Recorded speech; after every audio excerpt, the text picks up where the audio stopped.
Touch is an amazing thing. From the feeling that you get when you touch someone else to the feeling that you get when someone else touches you.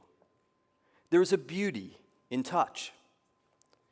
In fact, research from social psychologist Mark Knapp at the University of Texas at Austin and Judith Hall at Northeastern University believe that touch and tactile communication is probably the most primitive or basic form of communication we have.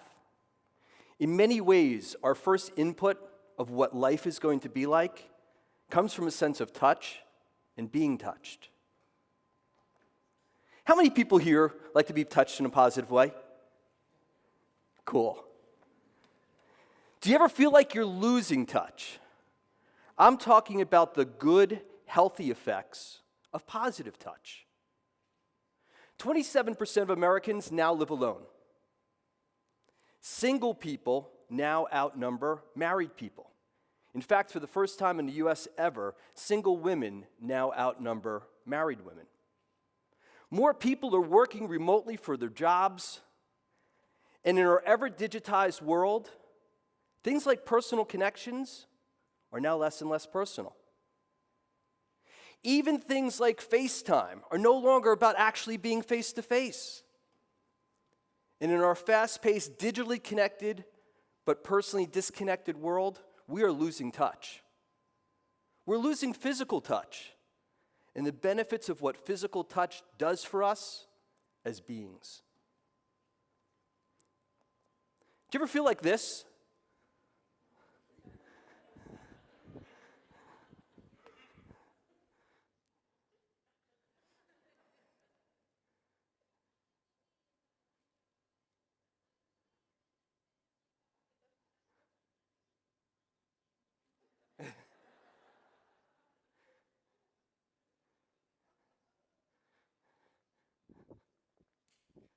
Or maybe like you just need a hug? Well, what about the lack of touch? John Bowlby and Renee Spitz, who observed children orphaned in World War II, and Harry Harlow, who worked with primates, and Nathan Fox, who screened babies at 6 orphanages in Bucharest after the fall of Romanian dictator Nicolae Ceausescu, found that the lack of touch can have negative effects on physical development, brain development, and emotional development, resulting in things like aggression, depression, even self-injury and death. In fact, Harry Harlow's studies with primates were considered so cruel and devastating in their long-term effects using isolation and withholding touch that they were the impetus for the animal liberation movement in the US. But what about positive touch? When I was younger, I worked at a nursery intensive care as a volunteer. I saw critically ill babies fighting for their lives. So very often a parent was there, stroking their child's head, gently pushing the hair to the side. That act of touch was so powerful for both the parent and the child. What I learned was when you can't do anything else for someone, you can touch. In fact, Tiffany Field, a leader in the field of touch from the Touch Research Institute, found that preterm newborn babies that were given just 3 15-minute sessions of touch therapy a day for 5 to 10 days gained 47% more weight than preterm newborns that received just standard medical treatment. Even in sports, touch can be shown to have a positive effect. Dr. Keltner of the UC Department of Psychology, UC Berkeley Department of Psychology, and a study group were able to correctly predict better outcomes in the 2008-2009 NBA season for those teams whose athletes touched each other frequently in positive ways.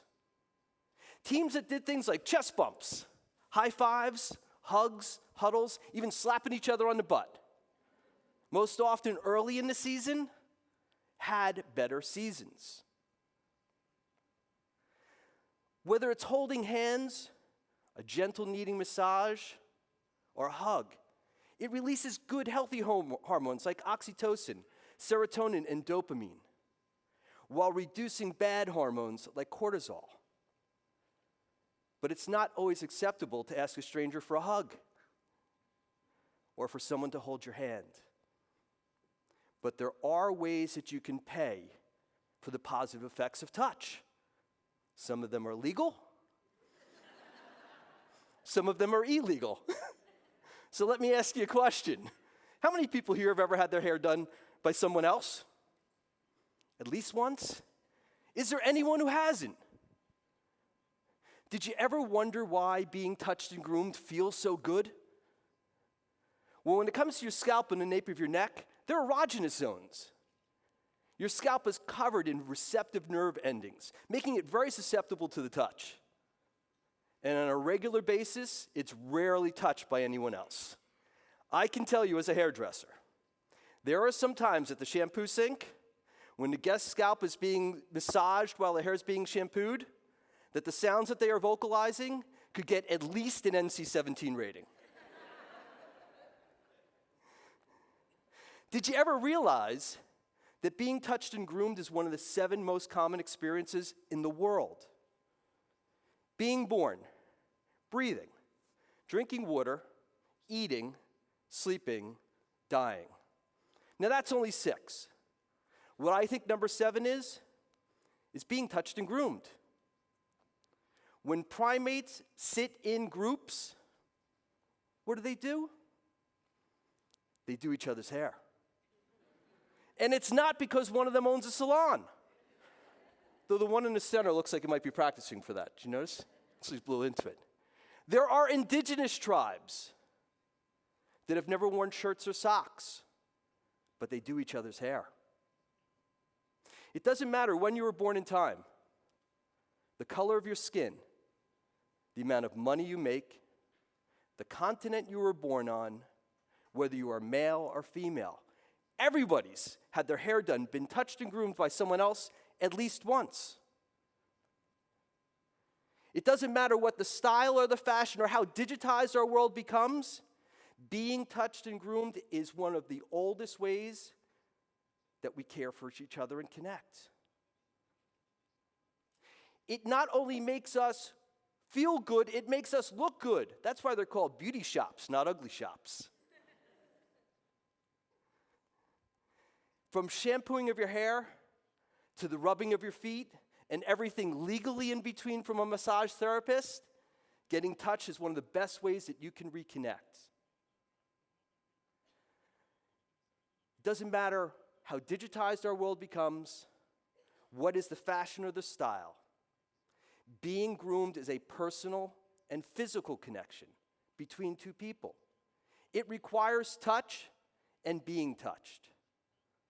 So the next time in our fast-paced, digitally connected, but personally disconnected world, you feel stressed, overwhelmed, or disconnected, remember, one of the best ways to reconnect is to get touched. From the top of your head to the tip of your toes. Take the time. Find someone you like. Find someone you love. Find a friend. Get touched. And if that friend happens to be a beauty professional, you'll not only feel good, you'll look better too. That's the beauty of touch. Thank you.